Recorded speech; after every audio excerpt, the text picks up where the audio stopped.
Ladies and gentlemen, welcome to a different type of video. I don't do these too often, and I have to usually save these for like a special occasion. But if you guys aren't aware about the podcast, Trev and I usually we geek out about a lot of the Amazon shows specifically. Your Invincibles, and of course The Boys, which just had its series finale. This past Wednesday?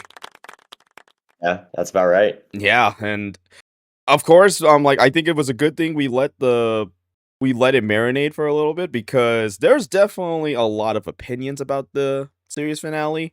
Some of them are just really bad takes, and then others are like, yeah, I could definitely see what they're talking about. But Yeah. there is definitely a lot to get into. But I guess if we just put too long didn't watch, what would you say is your opinion of the series finale and I guess the show in general, Trev?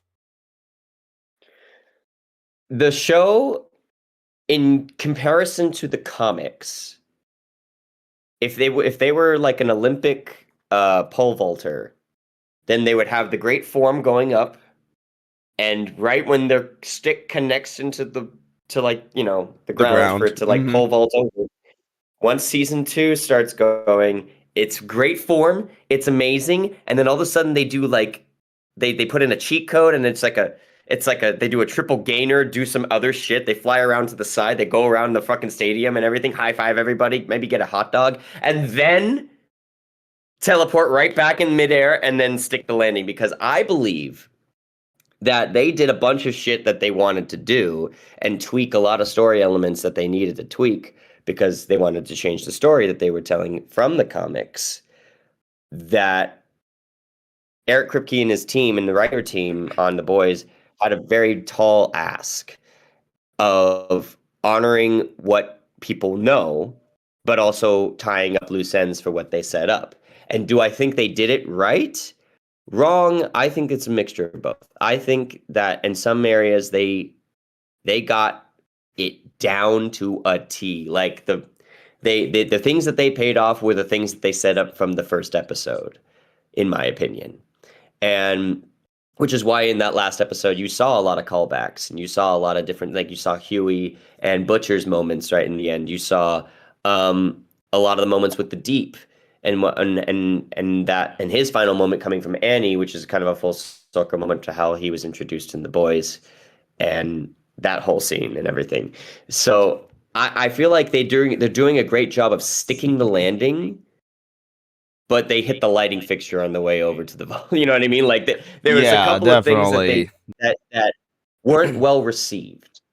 And I feel like they could have had a lot of it. Well, see, that's a tall ask because you have multiple different factions of this fandom and as you do with any fandom of The Boys, because you got people who are taking the wrong message, let's just say, not lightly, from the show and not noticing the clear satire and kind of either going one way about it or the other. And so it's hard to appease those guys as well as the comic book fans who loved the original run of it and loved the dark and gritty take, mixed with all the people who are fans of these actors and like people coming in and watching it for the first time and getting themselves. And there's so many subgenres of fans in this fandom that it's going to be hard to appease everybody.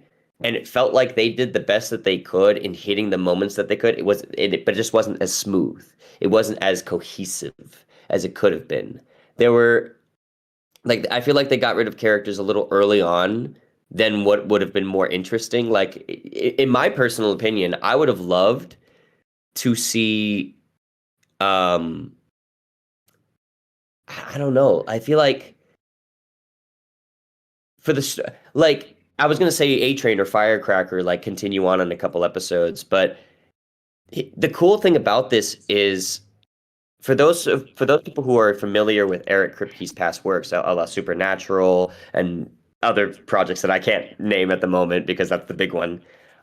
If you look at how that was structured, it was seasons 1 through 5 was set. Like from the get-go, from conception, he knew where he wanted to go until season 5 because that was the deal he approved. And he was initially going to end it. There was no talk of continuing at all until after everything was written, everything was shot, everything was about to come out. In which case, the studios went, "Hey, we want to renew you for another X amount, 8 seasons or something like that." And so he had to then come up with a whole other thing that neatly ties into the story that was supposed to be concluded. And so to avoid that, he was very adamant about having this series end within 5 seasons. He was very, very clear that this is the story that we want to tell. This is how it's going to end. But I feel like the studios and other people, and maybe his ambitions or whatever, got the better of him because you felt him setting up other projects. Like the way that this show ended, it's written that the Gen V kids who were brought in for a little bit to help get the the people who didn't believe to Mexico, right? To just get them out of the United States. That was a big plot point in the last or rather the first third of the last episode. But it was meant, it felt, because we had not seen these characters consistently throughout the season and they weren't really doing much when we did see them. It just felt sloppily tacked on. And I don't know if that happened because the cancellation came to them or if it came after they had shot it. You know what I mean? Like, because sometimes they'll set something up and then business behind the dealings will put a wrench into that and you won't see anything from them, anytime soon. And he's in interviews, I think Kripke is talking about how he wants to keep these stories, these characters going. It's just not in the way that we're thinking. And I think that's just his way of saying, hey, maybe a wrench got thrown in the mix and Gen V was not renewed. And that I think if Gen V would have gotten to season 3, I think it would have been like an epilogue of the boys. It would have been like them finding these straggling soups that are, not going to conform after Homelander is dead. That's what I thought initially, but now that they're not getting one, I feel like maybe it's gonna be something entirely different. There was talks of, I know the prequel series is coming out, so that's gonna add extra context for Soldier Boy, who Stormfront. also felt like who also felt like he was written out kind of hastily. Like once he served He his felt, purpose, then yeah, I was gonna say, because I'm like, it feels like a lot of the characters that had the most interesting, like, aspects to them really just got shafted, like, really hard this season. Like, and I guess we may as well just yeah, get right into it. Obviously, if anyone doesn't know, Gen V did get canceled after what, 2 seasons? yeah, it was not renewed. Yeah, It was not I renewed for think 2 which is why we seasons. had, yeah, which is why the actors showed up. But it feels like they are planning on something, but maybe they're still in the pitching phase right now for anything post the boys chronologically, because all that's confirmed is that prequel series. That's what they want the eyes on. Yeah. So And then the rumored, what is it? The Boys Mexico is supposedly supposed to be a thing, but we still don't have, like, confirmation of it. It's just in the air. okay, so now knowing that's actually a huge hint. I just realized because I didn't put two and two together. If they're going to take these people to Mexico, and the next series chronologically is the boys Mexico, it could be them on the run from like Vought and like protecting these people, and maybe some shit goes down. Maybe we see other soups that we thought were dead or that went into hiding. Maybe we'll have a cameo from the reinstated CEO of Vought, Stan Edgar. Maybe Yeah. John. I feel like that's now knowing that that's where these Gen V kids are gonna go.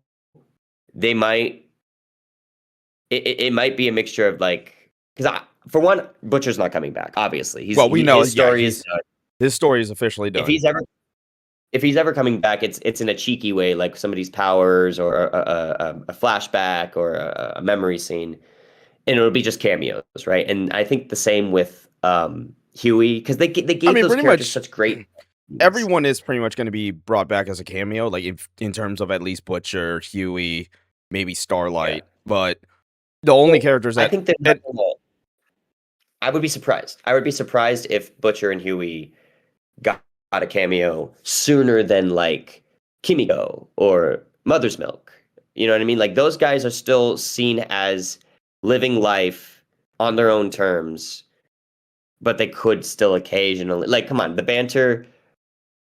Imagine if like Mother's Milk was like a unofficial liaison to the CIA, a la like Mallory, but instead of like running their own group, it's literally like I'm retired, but like almost like the legend and how he was an informant for a lot of things, like in a similar way.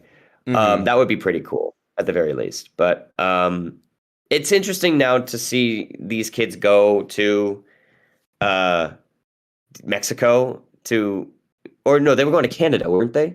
I think it was Canada they're going to. So Mexico might be an entirely, Yeah, like, might be different something group of people. different. So that's the It would be only funny.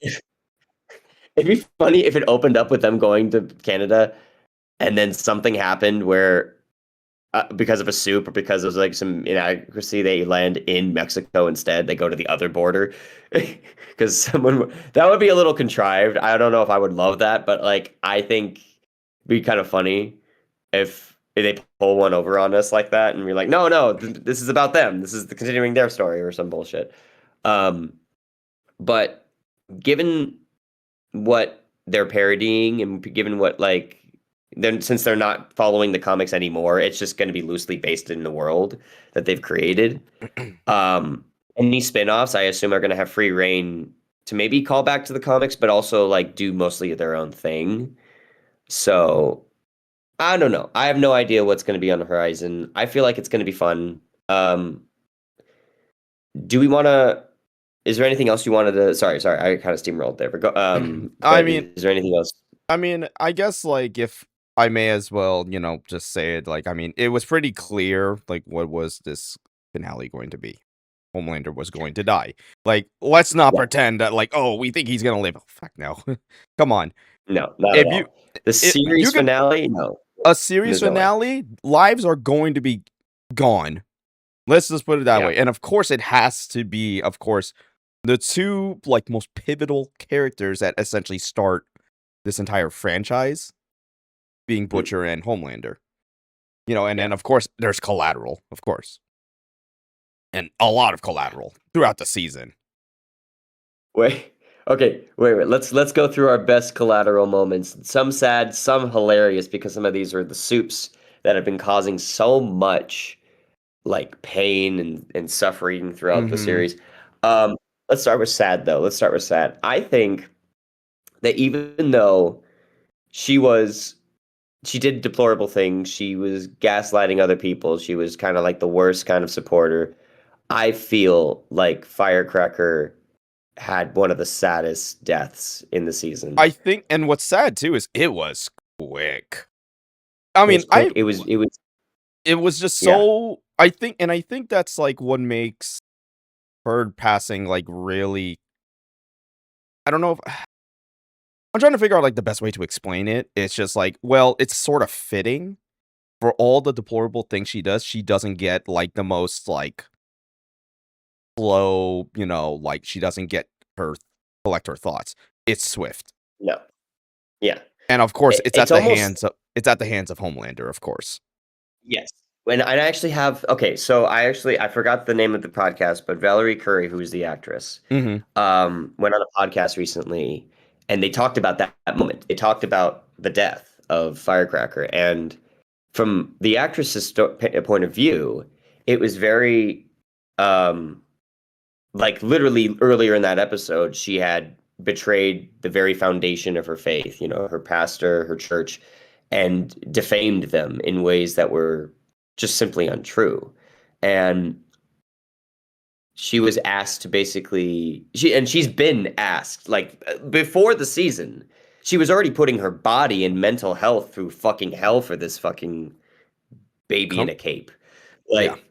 like with all the medication and she was doing to her body like that, and she wanted to be the love of Homelander, like she wanted to be that person for him. And there was a lot of misconstrued like at some point she understood that she was never going to get that love, so she gets the next best thing by sleeping with Soldier Boy, and that's how all that happens. And you got to understand, for her standpoint, this is like one pillar of her life coming down after another after another after another.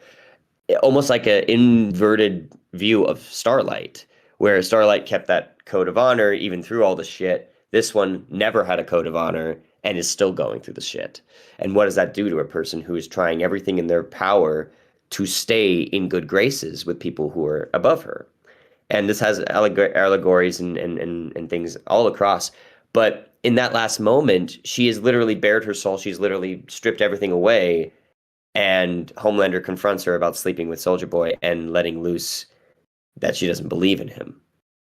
And that's really the sin. Like he doesn't like the part of him does care because he's a narcissist, but like it's more offensive that she doesn't believe in him. And she seeks to comfort, she seeks to console, to coddle. And it kind of works. It almost works for a second. Like, and you can see it on Anthony Starr's face when he's reacting to all of what she's saying, and she's bearing her soul and saying that I want to be yours. I want to be your devoted, like everything. He sees that and he almost believes it. And he could believe it. He could delude himself into believing it. But he's so far gone in his journey now that that scares him. And since he's a petulant child, if it scares him, he's going to stop it.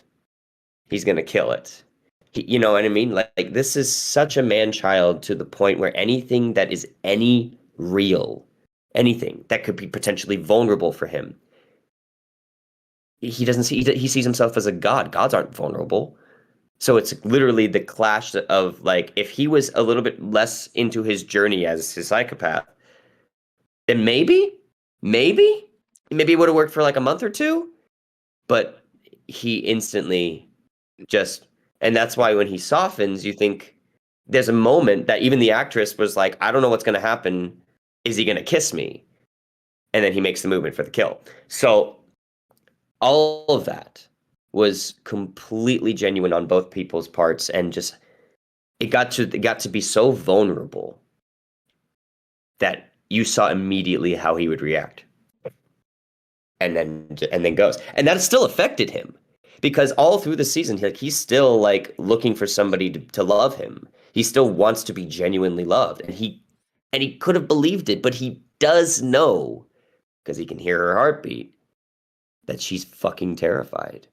And even if she is like telling the truth, it's never that's the part of him that won't open up. So he kills it instead. And he does this. He does this every time. And it's shortly after when A Train at his funeral, he says, "Why does everybody keep leaving me?" And he says that. Well, he gets his fucking answer right with Firecracker. So that to me is like one of the saddest deaths.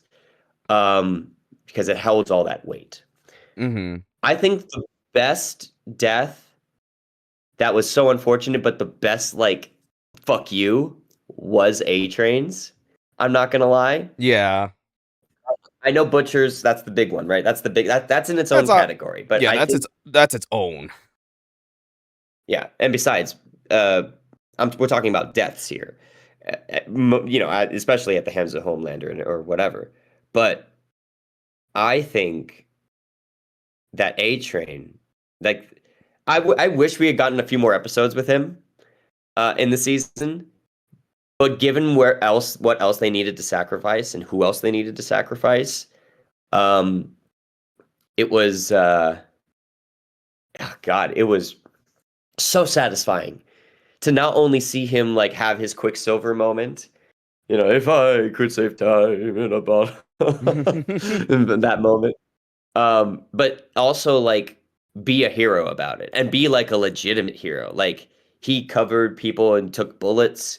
He was running at super speed away from Homelander, and what caused him to die, what caused him to fucking fuck up and get caught was seeing a random person walking who did look a little bit like Robin, Yep. and he dodged. He He sidestepped he it, he lost his balance, and then lost his balance. basically But his lower back just hit a tree at like Mach 10. So yeah, no, he's I mean, barely and the able to fact that he can stand. even, yeah, he barely, yeah, exactly, yeah, and so, and he was able to laugh in Homelander's face and have it affect him. I'm sorry. The most satisfying way to go. Like on if you had to go and it had to be gruesome and it had to be fucking horrible, that's the way you want to go. I'm not gonna Yeah, lie. that Like, honestly is like the best. Like I think that is easily like one of the more like it's satisfying in a way of like, oh, this is the fattest like middle finger, the Homelander. That yeah, wasn't, eventually that wasn't the particular ending. other person. Yes, And that was episode yes. 1, which is the crazy part. That was episode 1, exactly. They started it out with that with us. So, um, that was cool, and RIP, A-Train, the one of the best redemption arcs in live action. Easily. Also shout out to Zuko in Avatar for being best redemption arc ever. Anyways, Yes. But but, I'm trying to think of a funny one. Come on. Oh Come Father, on. Well, yes. I think Oh There's Father Opa. has the funniest because it's a Black Bolt reference to Multiverse of Madness. Yeah, yeah. Well, what were That's a you fair point. thinking? That's a fair I was thinking The Deep. I'm Yeah, sorry. the Deep was That pretty that one was fun. that one was cathartic. That one was like, this needed to happen on day 1, and finally it fucking happened, so but it was also kinda cool to strip him away, like, layer by layer as the seasons went, and just left him with progressively nothing, progressively and, like, get him little wins just to get him somewhere else to fall from, and I think it was fucking hilarious this whole season to see his downfall because like he was already down, but like even more. Like it Like was it is hilarious, like how the Deep is literally just he just gets the short end of the stick like every season. It felt like, I mean, from season 1, he's the most like deplorable already. That wasn't yeah, and pathetic yeah. and just yeah. And then they And they it's a joke. randomly and they randomly bring him back to the 7, and for some reason he's still around, and it's like, they could just kick him out whenever, and they choose not to, which is funny. You know what's well, because here's the thing. This reflects almost a mirror, but more raunchy, the actual sentiment for Aquaman for the longest time. Remember before Ye Aquaman was cool? Oh, he's a joke. He's a guy that Yeah, talks to fish. exactly. And everyone was like, "Oh, what about me? We could use whales. Whales." Yeah, that's like yeah, every time, and obviously, shout out to Jason Momoa for making Aquaman cool, you know? Yeah. So, Well, okay, wait. Do we know I don't know the writers of the comics, but there was a couple of issues where they reimagined him as like a Viking with a hand cut off and shit like this. So like oh, I that like sounds more fucking Scandinavian almost. hardcore. That sounds really Yeah. hardcore. I would like to see that. And that was Unless early 2000s too. So whoever wrote that mm, comic, if anybody knows, drop it in the comments actually, because we'd love to know. We'd love to find out actually. I would yeah, But I think we would need that yeah, Aquaman. yeah. I feel like the Deep was when it was written was like, oh no, we're gonna take him back to this and make him even worse. And then when they adapted him, they're like, no, no, no, let's lean into this the old Aquaman is lame joke, and let's actually make this guy lame for real lame reasons. And they did, and it was fucking awesome. Yeah, and I mean, Shout out like to he's yeah, actually right. he's actually that deprived of a fucking character, and it's like I love the fact they also lean into the joke. He is a fish fucker. Like there's Yeah, even in Mortal Kombat 1, I believe it's if you have a Peacemaker Homelander match, like the little intro like banter is Peacemaker like says is like Aquaman, the Deep, what is it with these fish fuckers? And then Homelander's just like, tell me about it. I'm like, so they're really leaning into the joke of fish fuckers. yeah. Well, dude, I mean, like, shout out to Chance Crawford, who was like in rom-coms and like Hallmark movies and shit like that, and just was telenovelas and shit. Also, like same way that Jensen Ackles got his start, and In just shout Supernatural. out to both of them. Yeah, yeah. Before Supernatural, he was in like a bunch of telenovelas. Jensen Ackles was, and same with Chance Crawford. He was in Gilmore Girls and shit like that. And Fucking course. He shout looks out like to the these type guys. to be and shit like that. Right, I'm right, like, right. Yeah, yeah. This is it's like, why you get called to Vampire Diaries or shit like that. and now But you're being called for this gritty like superhero show. That's it's just such a hilarious turn. I'm like, I don't know if that's range or that's just funny. Like how far like I don't know what to describe that as, but it is so fucking funny yeah, because now it's like I can't see Jensen Ackles in anything else other than fucking Soldier Boy swearing up and down the street, and then the you know deep what's you know Chase what'd be Crawford funny? being the deep, just being Yeah, dude, bro. yeah. My God. Right. No, exactly. And like they're so like normal people when they're in interviews and everything's just like you guys got these guys down. Like these characters are fully fleshed out. That's awesome. And you love to see it. I will say fucking Jensen Ackles, it was hard for me to adjust to him as Soldier Boy because I knew him as Dean from Supernatural. And then even before then, or around the same time, I knew him as uh Jason Todd from the fucking Batman under the See, under you the know what's red funny mask. is I saw like Watch Mojo, like they just have some random IG post saying like, oh, here's all the boys actors in like their voice acting roles. I was like, I did not know Jensen Ackles did Jason Todd in the Red Hood film. I actually didn't know that. He also he also did Batman. Yep. So there's already like he has work that he can do. You either Yeah, give him a not only work Batman he can role. do, yeah. He'll have the stuff already like that, at least the voice kind of figured out, and then maybe it'll change, maybe it'll like be the same. But like he has such a distinct voice himself Yeah. that it is growing to be iconic now that he's played these roles. That if he's Batman, he's got a Everyone good Bruce Wayne. Like, have you heard him do Batman and Bruce Wayne? Like his different like I don't think takes on both of them. I don't think I've listened to it yet, but now I gotta look it up because when I Yeah, heard because I remember I saw a post saying like, "Oh, Jensen Ackles wants to be Batman." I was like, "I believe it. I can see it happen." But it's like there's so he's many yeah. actors that you can have be Batman. I mean, Alan Richardson wants to be Batman as well, but I want him to be absolute Batman in some type of way. Like if I they do a mean, live action, I you don't know if know, they will, but if you need an absolute Batman live action, Alan Richardson is a phone call away. he is pretty big. He does fit the physique very well. I I feel like he's for absolute Batman, you need you need someone around the same age or who can play the same age as what Robert Pattinson is playing. They need to feel Yeah, like they're true, around the same. true. And no shade to Alan Richardson, he's in great shape, but like he looks very mature. You Yeah. know, if he was gonna be a Batman, this is a Batman. I almost want to see him do Dark Knight Returns Batman, like that run in the comics, the older Batman. Yeah, yeah, yeah, when he's, like, super Still big jacked, still a and he's fucking older. unit, and he's older, more gruff. I feel like him with a couple of Robins trying to like, trying to like rail them in, but from being their own like anti-heroes in a sense. I think that would be fun. I think he would play off of David Corn Sweat's. No. No, see, that's another thing. He's too old to be that young of a Superman's double. You know what I mean? Like Yeah. if you're gonna pair him up with that, you got to recast Superman too. You got to cast him as, honestly, older Tom Welling. That would be a great cast. Tho Thomas Wayne No, no, no, no, or no, no, Tom no, no, Welling? no, no, no, no, no, no. Tom Welling, the actor, to Mm, reprise the role as Clark Kent. He's I think the actor from Smallville.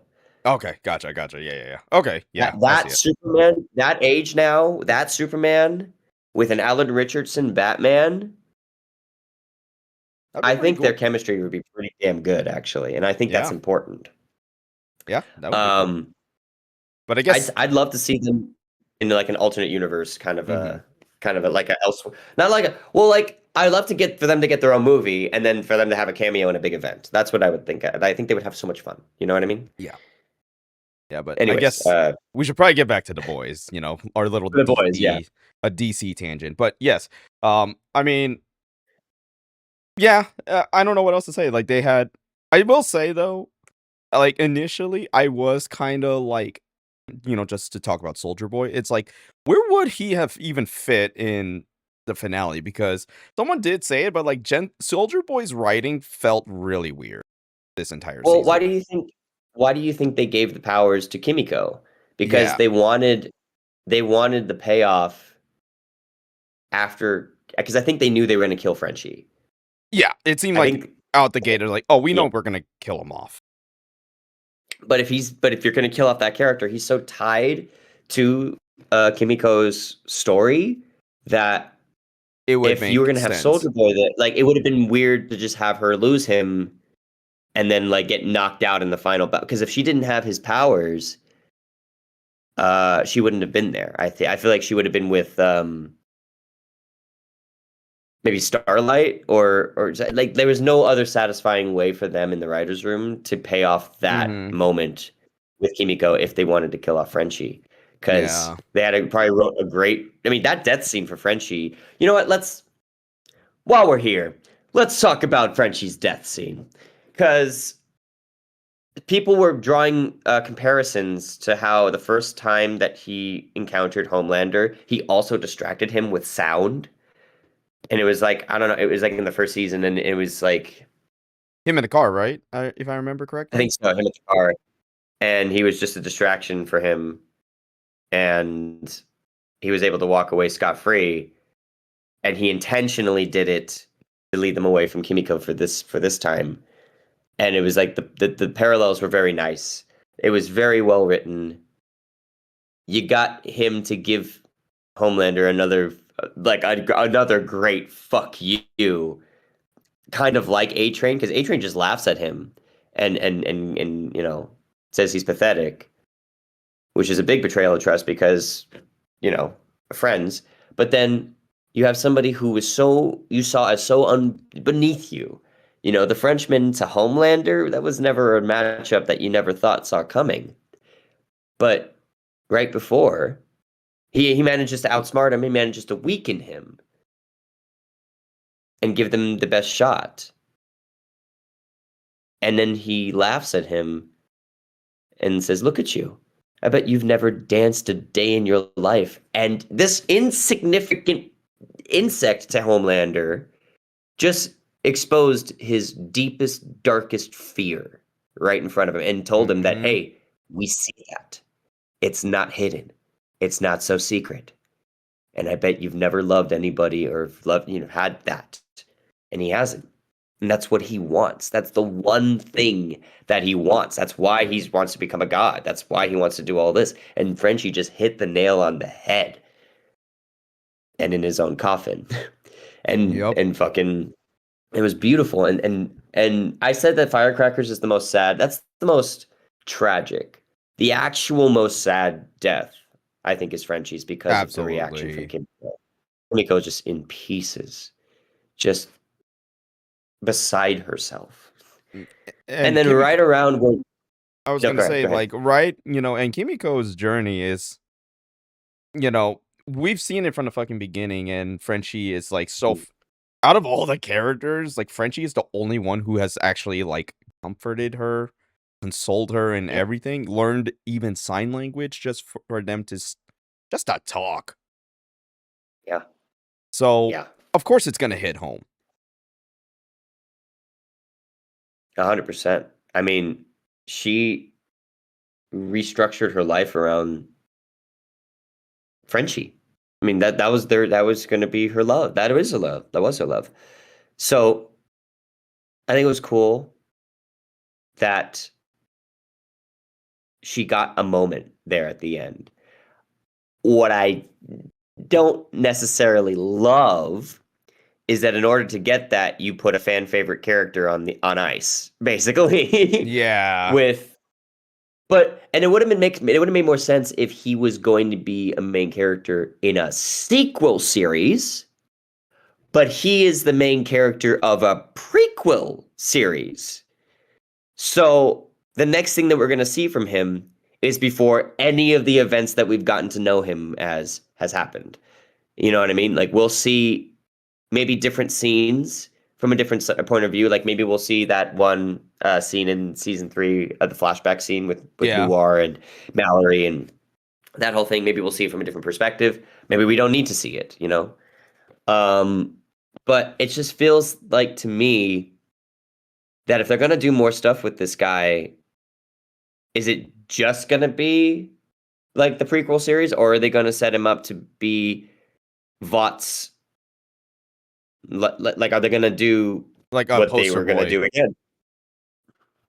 Which I want to believe, excuse me, I want to believe no, because that just I feel like it would undo a lot of things, but it would also prove Butcher right in the sense of like, hey, if I don't do this, then some other fucking soup is going to come up and be the next Homelander, and where are we going to be at then?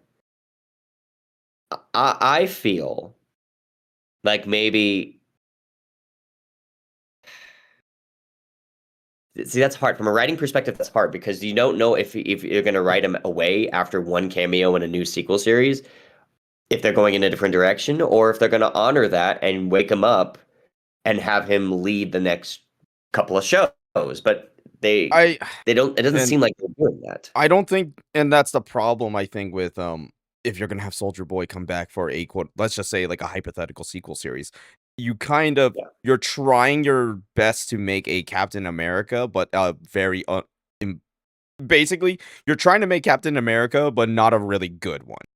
He's already a Yeah. joke of Captain America as a whole, but he's more of a Winter Soldier.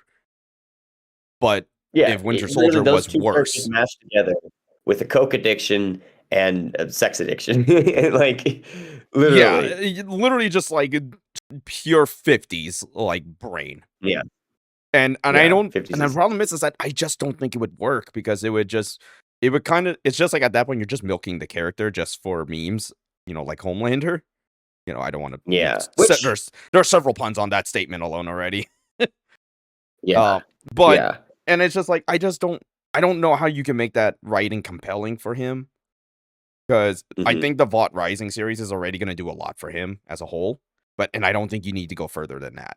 You can have him show up, but you don't need him to lead a sequel series because I think it's at some point going to be like, why do you need this character? You know what could I don't know what they're planning for the sequel series. They've already been like wrapped in shit like that, so I don't know.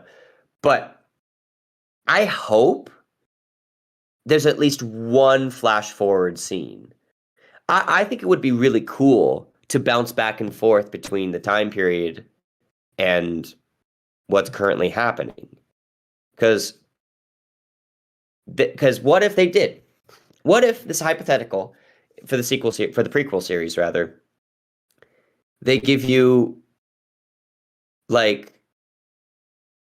one full episode or like one half of the episode where you're back then and they make an offhanded comment. It's like, oh, well, we're going to be on top for the rest of our lives. We're literally immortal. And then cut to like, boom, present day, computer screen. You see indisposed, undisclosed, classified, dead, deceased, lost in action, MIA, you know what I mean?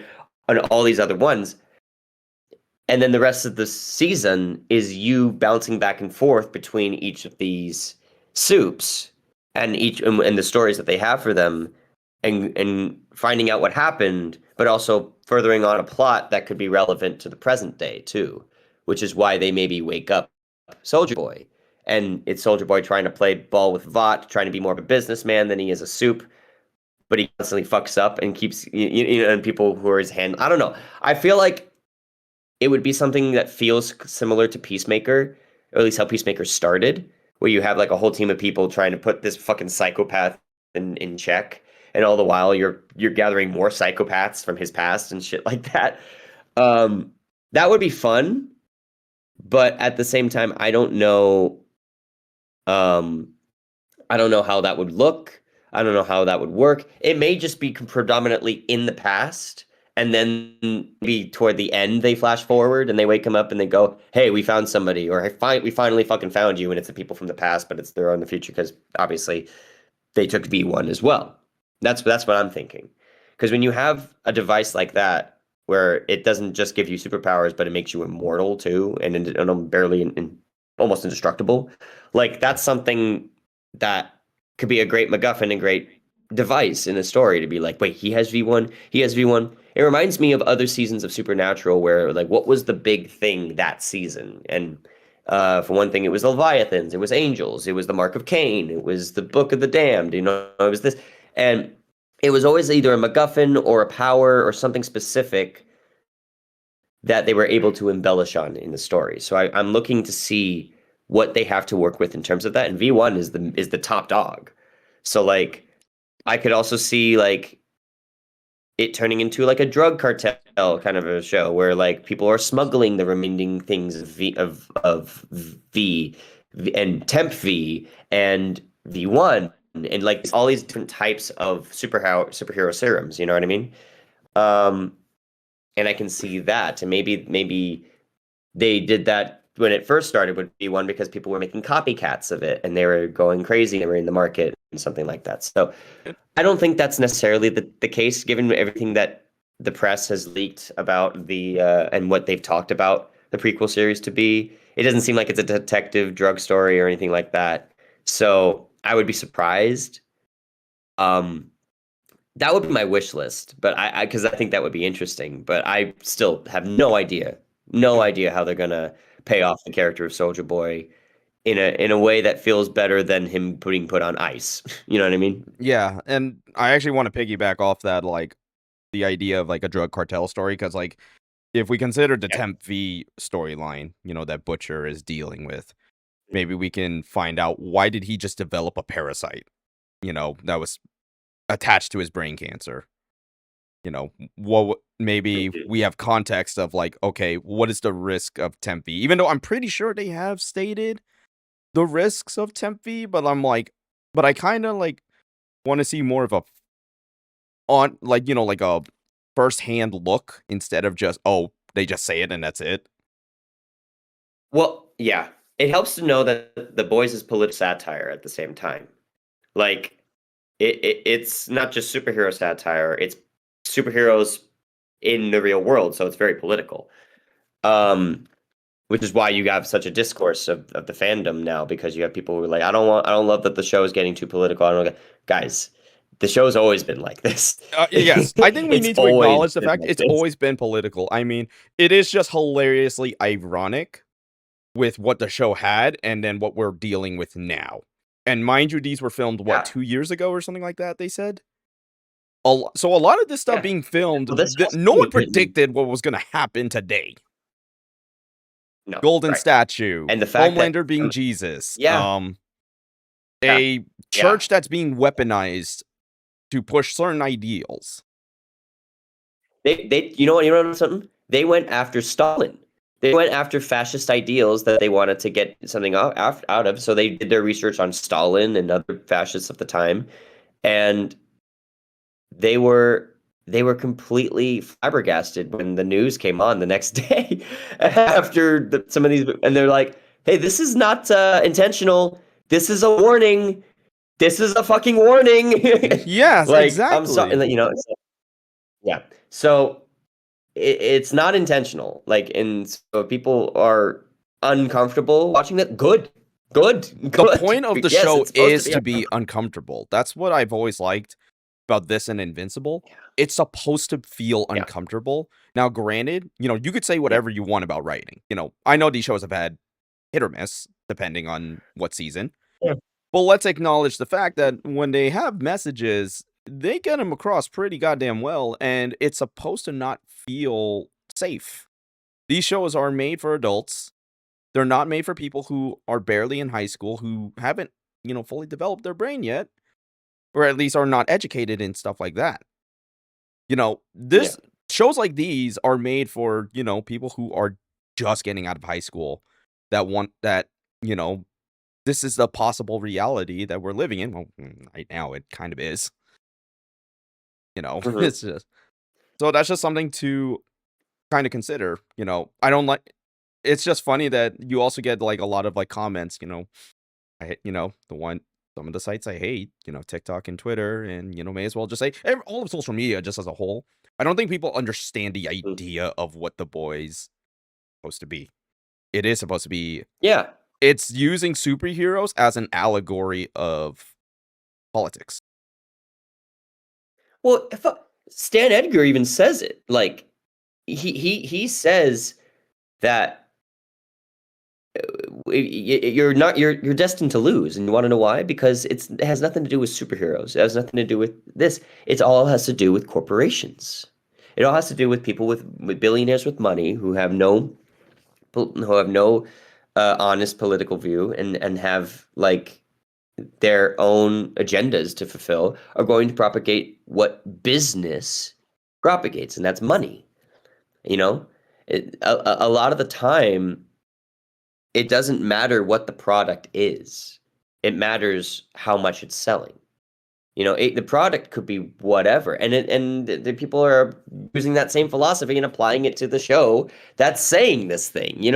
It's kind of infuriating, but silly at the same time to hear people go, I want to redo that whole ending. Like this is not how I would do. Like this is not how I would repeat. Like guys, the focus isn't on the superheroics.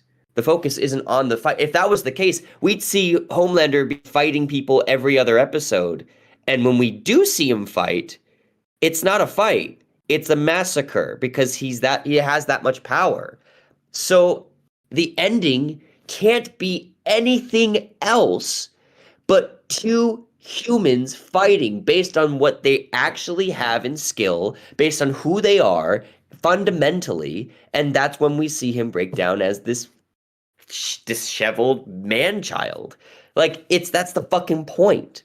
Like you see people like I wanted Armageddon. They were promised us all this. Like no. No, no, no, no, no, no, no, no, no, because these posters aren't meant to be taken fucking literally. Yeah, They're I was meant gonna to say, be. I was noticing that a lot of people were having discourse about the marketing material. And look, I think this is just, I'm like, I hate to break it to you, you are very surface level. You're a surface level thinker. Yeah, And this, yeah, the which is our point, The Boys shame. is a deep, is a, I don't want to, shout outs to the deep, but it is a very deep, thought provoking show that is supposed Yeah, to dig into your psyche, what the show already does.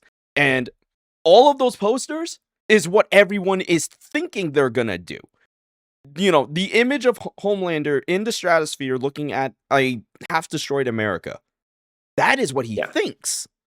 Vought Tower being destroyed. That's what Butcher thinks. yes.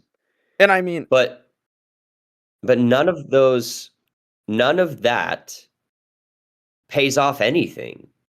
Like like they said scorched earth, right? And people are they say they've been doing this for scorched earth, scorched earth, scorched.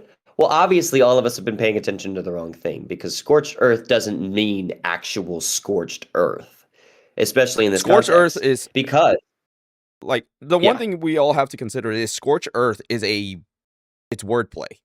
It is a wordplay or yeah. in the Or I case would of say if you war. do take it literally, if you do take it literally and you're thinking like, yeah, he should go, that's the whole point of stopping them.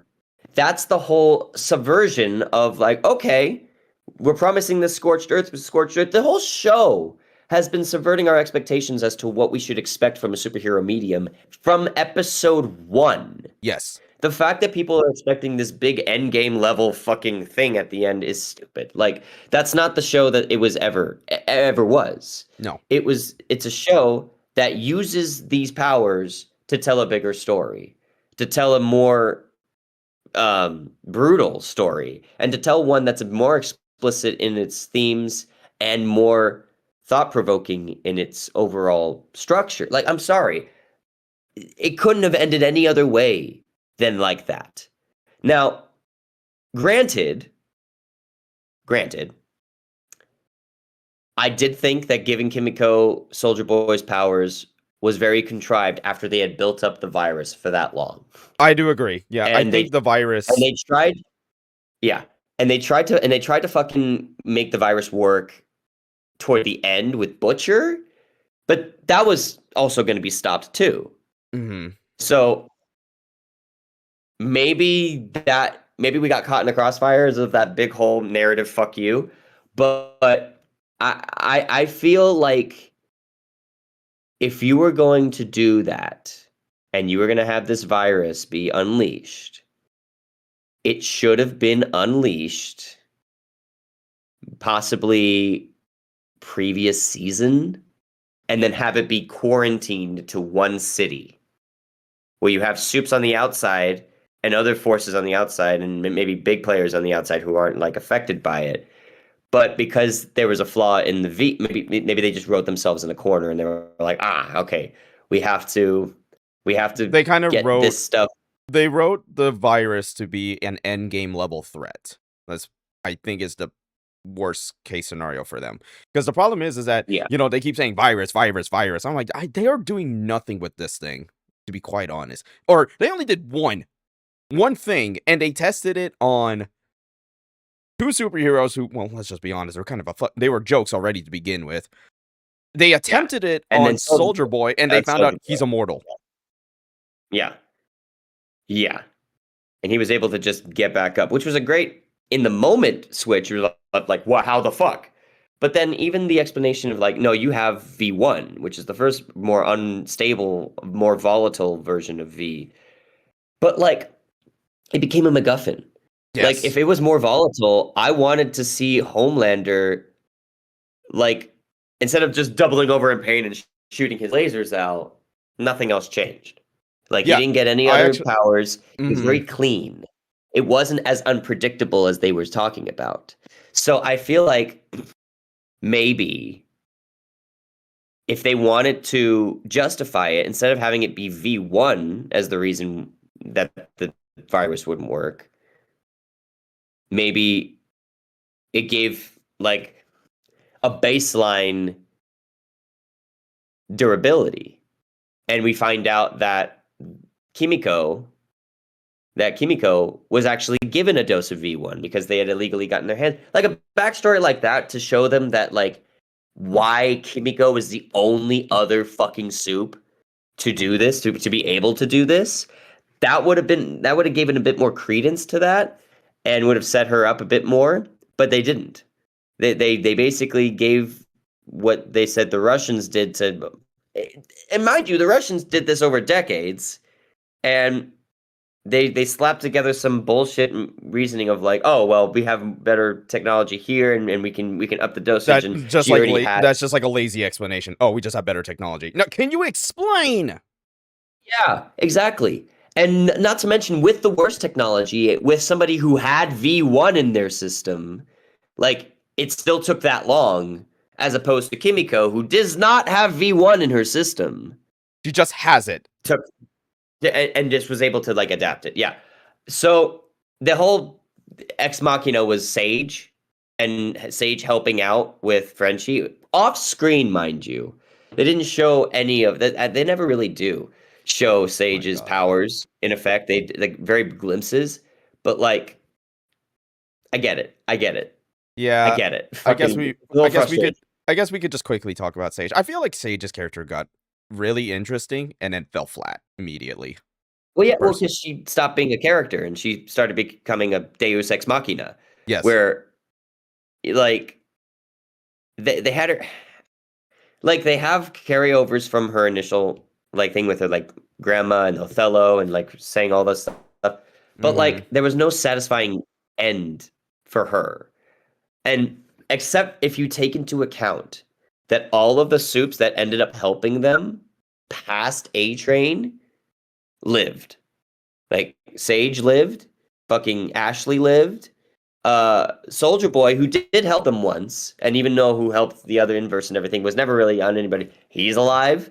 Kimiko, obviously, who was part of it, and Starlight, who was a part of it, they're all alive. Um, in fact, in the last episode, the ones who died were Homelander, Deep, Oh Father, that one billionaire, Butcher, Frenchie, obviously because from the episode before, and Firecracker. If we consider, are you talking? Firecracker. Well, yeah, before he, and then yeah. So like we were taking chess pieces off the board left and right, and Ashley had a bit of a redemption arc. So it's like, okay, well, you get to live, but now you get to live in squalor because Yeah, she's now you know, she's supposed like she lives. She's good to us, but to the public, she is like disowned. disowned and impeached. Yeah, yeah, right. And she's always a soup now, mind you. Like she still has her powers. Yes. Um, so I just I hope that they bring her back because I love following her story throughout all of the spin-offs and throughout all of the series. Like her slowly accumulating power through Gen V and then getting like falling backwards into power was such a great arc for her, and then she got impeached. I think that's so fucking hilarious. And Yeah. I want her to be a character like the legend, just like the legend, because then she has all these ties. She can read minds. She's like, I remember when I was fucking president of the United States and I had the secretary's ball gag. Remember, and I just say something like gross. So say something like And super I think that'd be so egregious or good. something like that, and it's just like, what? And they're like, nope, very true. Yeah. It's happened. Also, like that sets up the stage for if Soldier Boy comes back and she's back. Come on, that's comedy gold. That's comedy gold right They there. can, you know what? If Um, they fuck it, if they do like a sequel series, so you got to have Soldier Boy, Ashley, and if they figure out a way to bring in Sister Sage with her, being normal, it would be probably one of the funniest like main cast like trios, like easily. I don't know about a mainstay. I think for an episode, bringing back Sister Sage and trying to get information out of her, And she just doesn't um, know shit. yeah, but like she'll get like Rain Man things where it's like she says something that's normally very stupid, but if you put it in another context, it's actually fucking genius, and it's like a contingency of her. Yeah, I could see Yeah, that, and then like she's just there eating Taco Bell. What? just eating a chalupa. Fucking I yeah, swear, I think the show was an ad for Crunch Taco Wrap Bell, by Supreme. the way. So I think Taco Bell needs to get like something going with the boys. Just saying. They should. Or Vought Rising or something like that, where Yeah, like a Vought Rising they like like talk meal to deal. somebody. Yeah, but Uh, like I don't know. I don't. uh, That would be funny. Um. I think Anyways, we should. let's talk about the things that everyone else is talking about, and we did talk about it a little, but um, Homelander. Yes. What a iconic character for all the wrong reasons, but still equally as iconic, and still performed like masterfully. Yeah. Like Game of Thrones level masterfully. Like, I'm sorry. There are moments, and you can say whatever you want about the script, you can say whatever you want about intention, but like Anthony Starr is is a fucking powerhouse and a household name now. Yes. So We want. I mean, my we're fan gonna casting we're for gonna see Anthony more. Starr is I want him to be Wesker in a Resident Evil film because he just has the look. But I know he has Yeah, like just flat out said, "Look, it would be cool. I'm just old," and I'm like, yeah, that's yeah. No, unfortunate. I'm he like, knows. I hate to be that person, but yeah, he is getting up there in age, understandable, but like, come on, dude. You have the look, you got the facial structure, you have the hair. Come on, bro. You can literally be Wesker, and you're an ass, and Wesker is a straight up asshole in Resident Evil, just like Yeah. Homelander. Only difference is one is a man child, the other is just a straight up cunning villain, which it's clear Anthony Starr can do very well. Yeah. No, 100%. And I think what's funny is people, of course, and I'm like, I think this is just like this is where I said I can tell you're a surface level thinker or like viewer, wherein you Mhm. see as soon as Homelander loses all his powers and he's like, I will suck your dick, I will eat shit on the yard or something like that. Like I'm like, y'all Yeah. really don't know, like did you guys watch the show? Like, just be honest. It's like that is literally his character. And we Yeah. keep saying it, and I don't know how many more times we gotta say it. Homelander is a man child with powers. And once you Yeah. take away his powers, he's flooded with a lot of emotions. And he's I screaming like mean, a he's baby. nothing. I mean, yeah, yeah. He everything, even though he was tortured at a young age and he was, treated like a lab rat, he was also then given everything. Like everything. And he was already being treated like a god of sorts, but then, he just wanted to complete his delusion. So like it was it couldn't have been anything else. It couldn't have been. We needed, after seasons, after episodes of him killing mercilessly, innocent people dying, and just the most crazy overreactions of all time. Like, there was no other way. There was no other way than to have him do exactly that and to die in that gruesome fucking way that he did. I think, like, you can get even more grotesque with it, but that's just being grotesque for being grotesque. But like, I was half expecting Butcher to do the same thing he did to Victoria Newman, but to Homelander, and then like he's like talking with half The his body, yeah, and and then because that's he when has he the does the V1. cheat. But no, it kept it pathetic and real. Like as soon as junk, junk, that's it. Because he's just a man. It's like Voldemort. Even though in the movies they had him like fade away into dust, in the books, as soon as he gets hit with that spell, the rebound curse, he just drops dead. Like any other person. Somebody who was trying to be immortal, someone who was trying to be larger than anything human, dies the most human way possible. Just boom, doom. And that's the point. Same here. That's the fucking point. He needed to be like that. He needed to be pathetic. It needed to have none of that.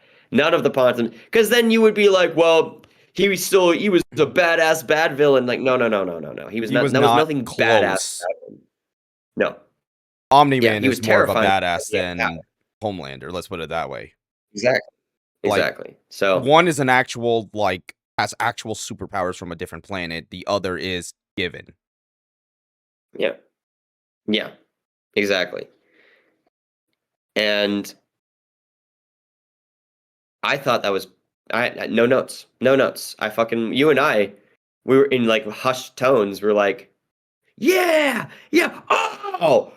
Yeah, the whole fight, and I think, the one thing a lot of people were also saying too, that they kinda wish that this episode was longer, and I'm like, so you basically just wanted 5 more minutes of Homelander either getting his ass kicked, doing the ass kicking, or him screaming for his life.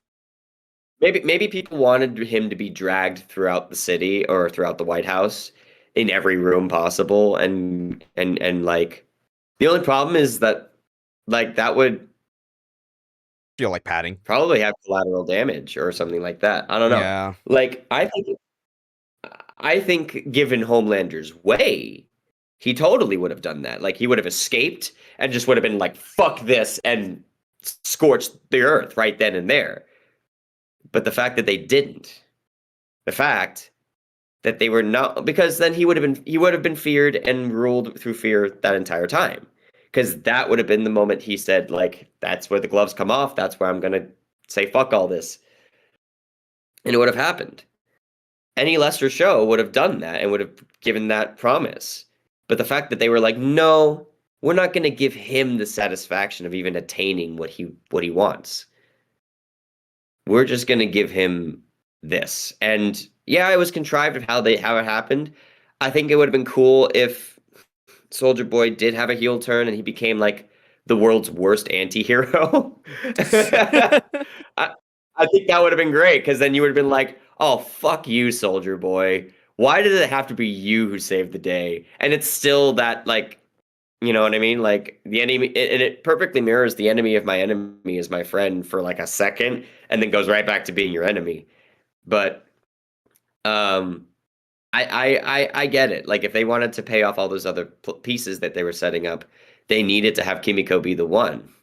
And then when she did, and none of them had any like powers left. I think we should actually hold on, before you continue on that, I think we need to mention Ryan does show up.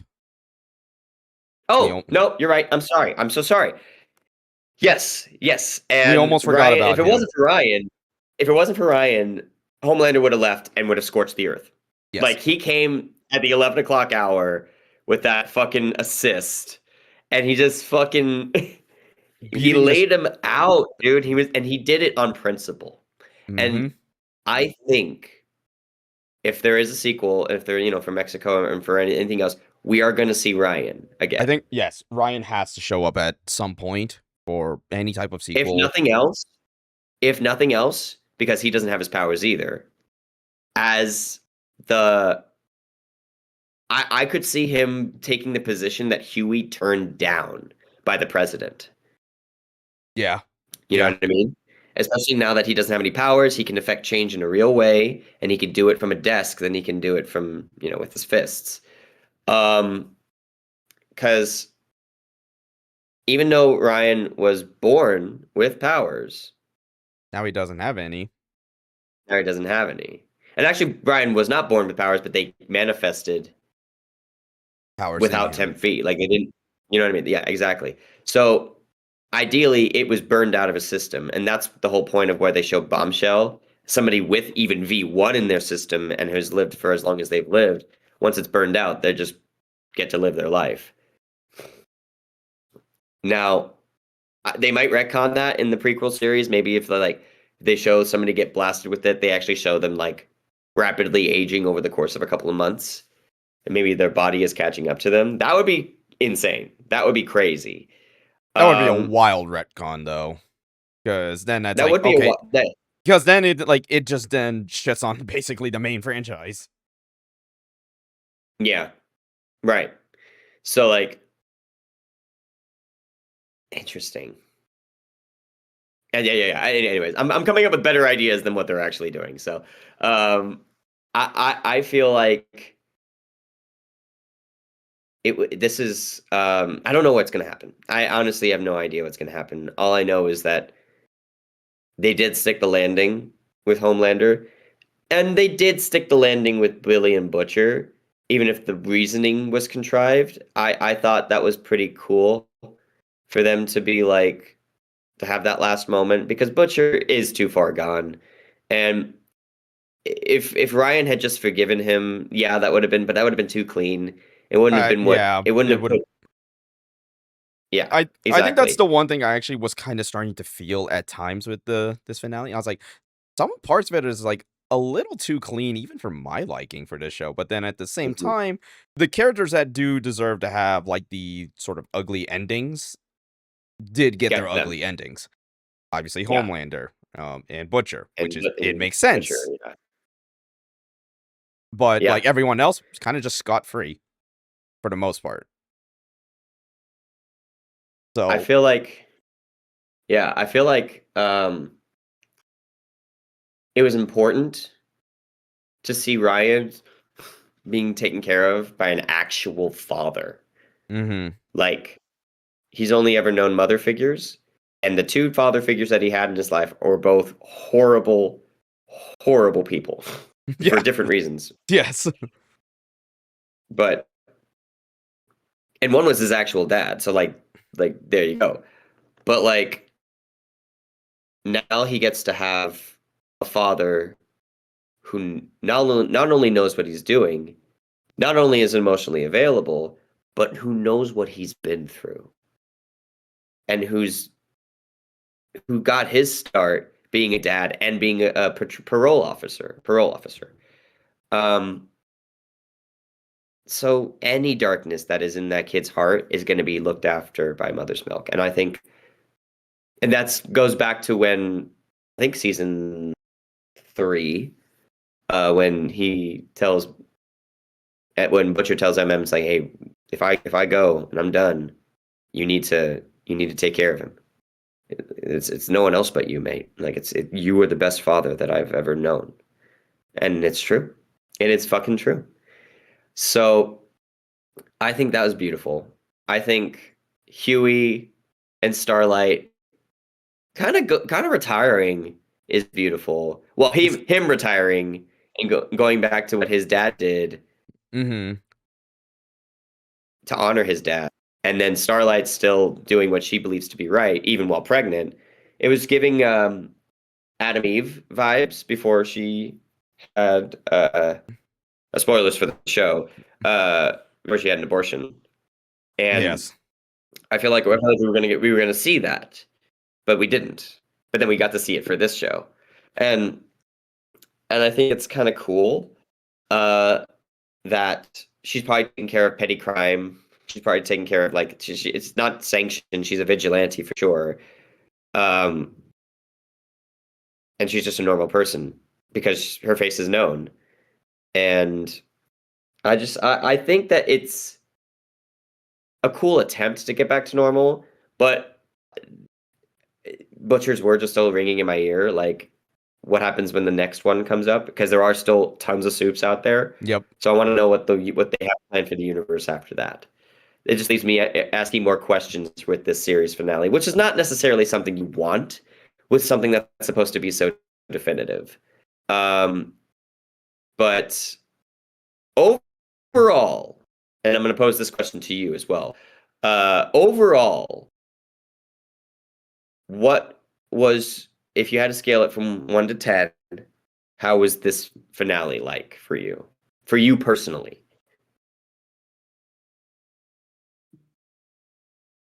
So considering everything, where I said it kind of felt like a lot of things where I do feel the rushed part of it that some people are feeling, but at the same time, it does make sense for the what was done.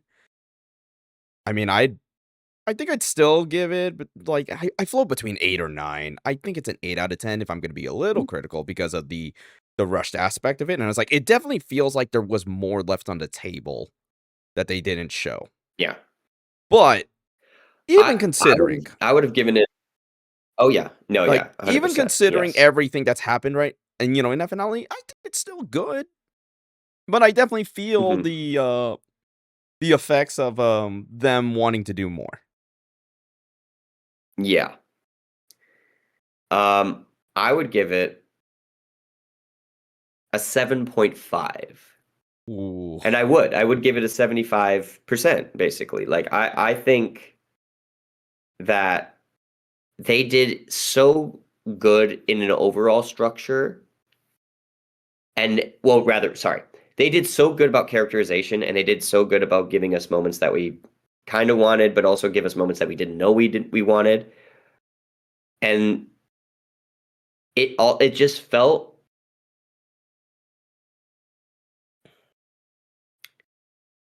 like it didn't have its full idea from the get-go. And a lot of TV shows operate like that too. But some TV shows are good about making it feel like it's still part on the same track. And while it did feel like it was on the same track at times, at other times it felt like it got derailed. It felt like it was like, okay, wait, what are we doing here? There's not a clear picture here, and there's nothing for us to get hyped up with because we're getting more confused. And then they put all the hype in the last season only to have the rug pulled. And I don't think that's a bad thing because if you know what you're watching, it does make sense and it's meant to heighten the stakes to ultimately have you subvert them and give you what the boys have always given us, which is more explicit version of justice. And it's to me, it could have done that a bit better and a bit more I know that's such a bad note. Um, it could have done it a bit more cohesive in terms of certain character arcs. It could have done it where they didn't feel like we were playing chess. You know what I mean? Like you can play chess with your characters as long as you make it feel justified and earned for each arc. But because there were so many and there were so many compelling characters, when everyone's a compelling character, nobody is. You know what I mean? Yeah, Like exactly. what makes a I get compelling you. character? You know what I mean? It's just So, like and I'm not saying I want less. I just want whatever we started to pay off and pay off in yes. a way that makes sense. Uh, so that's why I'm giving it a 7.5 because some of these payoffs did not make sense, even if they were cathartic. You know what I mean? Yeah. Like Yeah. there's So like yeah, some characters like definitely had like moments that it was clear what was the end game for them or what was going to be their ends, you know. And I guess we may as well like just kind of mention it obviously, with Gen V being canceled and those actors got again, I think I said it already, but I think those actors got shafted so goddamn hard, like these last 2 episodes, because they're like, what was the Yeah, like collective amount of what was time the that they collect had? Probably like 5 minutes? shafted? I will agree. I think that they're gonna hopefully the hope is that they're gonna put them in other projects that is going to give them more to do in the universe and give them more of an arc for their own personal journeys because the whole journey with Emma learning how to control her powers without purging is amazing. That's seeing growth on these kids and these characters that doesn't feel like it's surrounding the end of the world anymore. Now we can actually finish out some of these things by giving them an epilogue of sorts, an aftermath, but one that feels like they can live in it and they can like still discover new stuff. I think that if they don't do anything more than other cameos and other productions, yeah, then they've gotten shafted. And this was something because they were leading their own show. They were literally day runners, day oneers of these shows and how the structure of TV shows are. There's a whole mentality that goes around it. That's why we're not. That's why I think we're not going to see Butch or Huey anytime soon. We make mentions, cameos, but they were showrunners, and same with Homelander. Like these guys were like the reasons why you tuned in to see the show. Those are showrunners. And Marie Moreau, Jordan, and all these collection of kids, they're the reason why we tuned in for Gen V, because it was their stories that we were following. Which is why we're seeing them here as a form of payoff, but it's a lackluster payoff. So they better be doing something with them. They better have something in the works. Otherwise, yeah, those actors got completely shafted. And what? Yeah, that would leave a sour taste in a lot of people's mouths. I feel like they're Yeah, not gonna and do. I would say, like, um, you just gotta hope that, Vought Rising and then whatever other series they plan to do, like, at this point, they don't get the same treatment because I would hate to hear that, like, or, like, see that Vault Rising is underwhelming. And then now you just Yeah, kind of you basically would do one of two things or both. You destroy you convolute the continuity. story, or yeah, the Yeah. continuity of the story gets destroyed, or you just have a really bad product and then it shows. Because That would be ironic as fuck, just given what Stan Edgar has to say about bad product. yes, Um, exactly. so um, that would be, yeah, that would be tragic, yeah. And I poetically mean, tragic. let's put it this way. I mean, if you think about it, kind of Invincible was sort of feeling like that at times, but then when it hits, it hits. But It man, hits, yeah. there are definitely times that it has some really rough pacing. And I think the boys kind of had that same issue as well. It especially with what season 4 felt like. Yeah, this just felt like a placeholder season at times.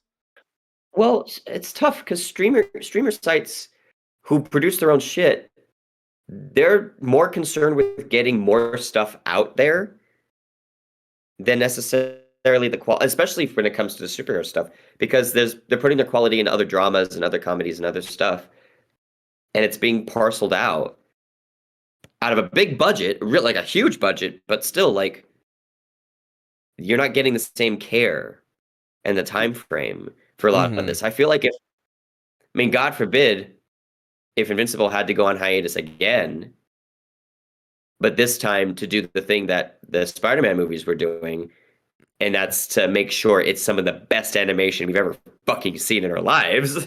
Yeah. Um, that would be it would be awful because we would go years without it, but it would also be great because when it does come back, it's like a bomb of good animation and great storytelling.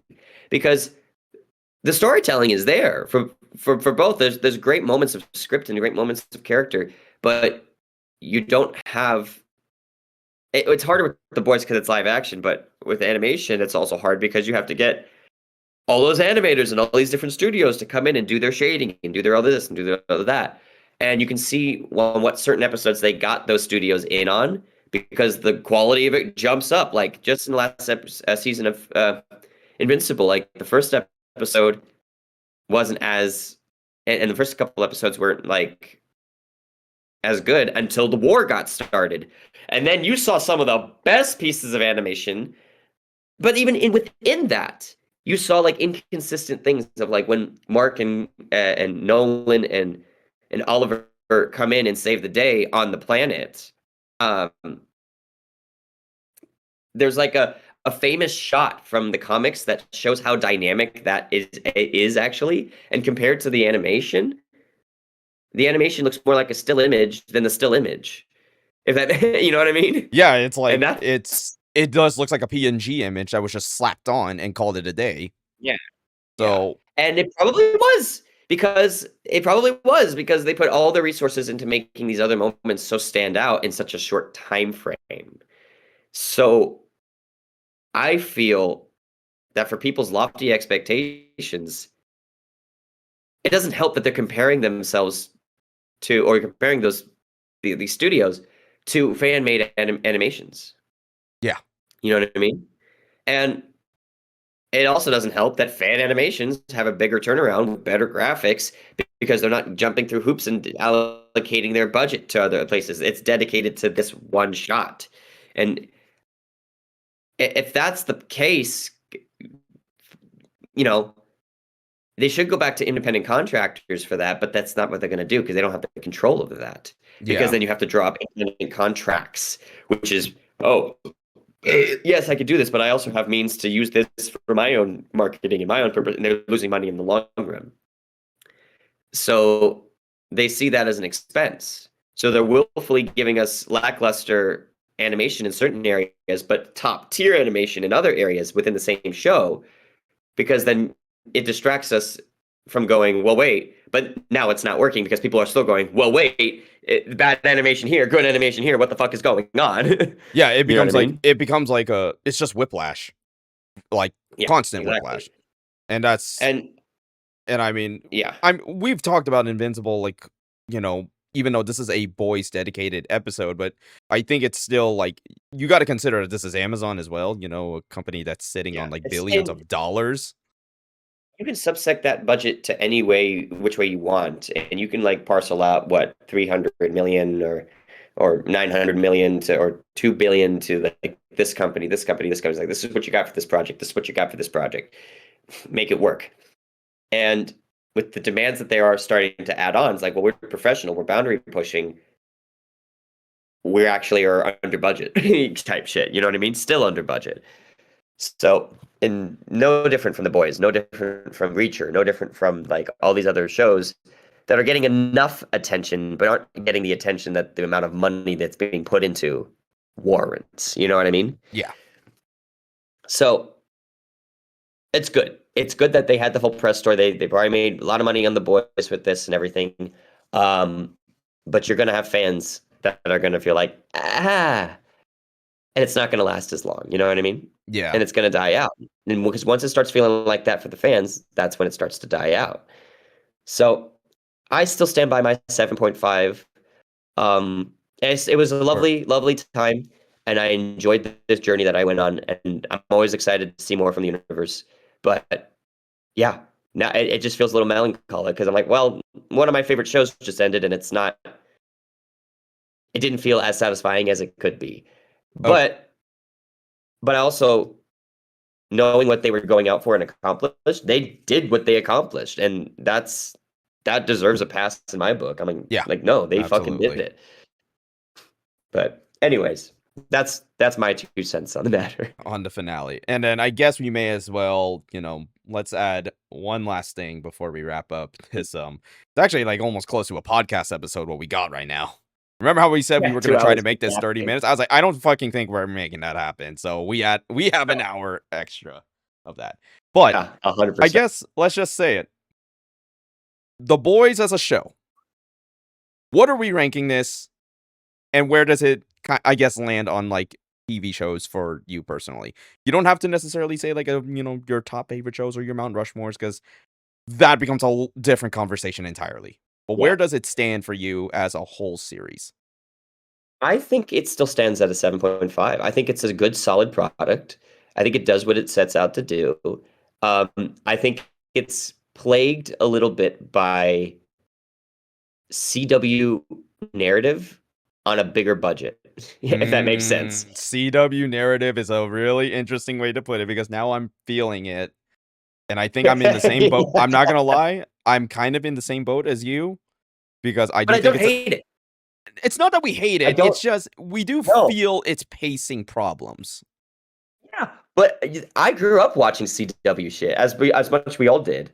So like I kind of here for it, but I can see why it's not getting a higher grade. You know what I mean? Yeah. It's no yeah, So as a series as a whole, it is definitely a 7.5 as a whole, but I do think it is a very good show. Like I would highly recommend it for anybody who wants to watch a superhero narrative that is not Marvel and that is not DC, even though DC is kind yeah. of in a And- weird spot itself, you know. well, yeah, yeah. But DC still is feeling like it's plucky. Plucky is the word I would give DC. right now, yes. Jaded is the word I would give the boys, and Marvel would be squeaky clean. A little too like squeaky clean, kind of feels like it's made for children versus like yeah, I think that's the best way to put it. Um but nonetheless, like I still think I do highly recommend The Boys. Anybody who I mean, if a lot of people have Amazon Prime, if you have it, just take some time out of your day, at least watch a couple episodes of The Boys. Yeah. You know, it's And if it's definitely all a too much for watch. you, yeah. If it's all too much for you, then turn on Jury Duty on Amazon as well. I like that show. I'm not gonna lie. I'm gonna plug it. I'm gonna plug it. Plug-in It's for a good Amazon. little. Well, it's a good buffer because that show is so like it's serious, but it's not serious because the premise. Like it's one person who believes that they're at actual jury duty in a room full of actors and go and that's the show. And so have fun with that. And it's really great. It's really, really cool. And they actually handle it very, very well. And so if you ever need a buffer from all the gore and the grossness that is the boys, I recommend that show. Um, but yeah, I think it's good. I think it's a good show. Um, Go watch it if y'all haven't. If anybody at home hasn't, been living under a rock for the last like 7 years or something like however that. long, yeah, something like that. Go check it out. Binge it now. Binge the whole thing and and Yep, and it's and, bingeable and now. see. I think I remember Kevin was asking us, is it bingeable now? It's like, yes, it is very bingeable. Yes.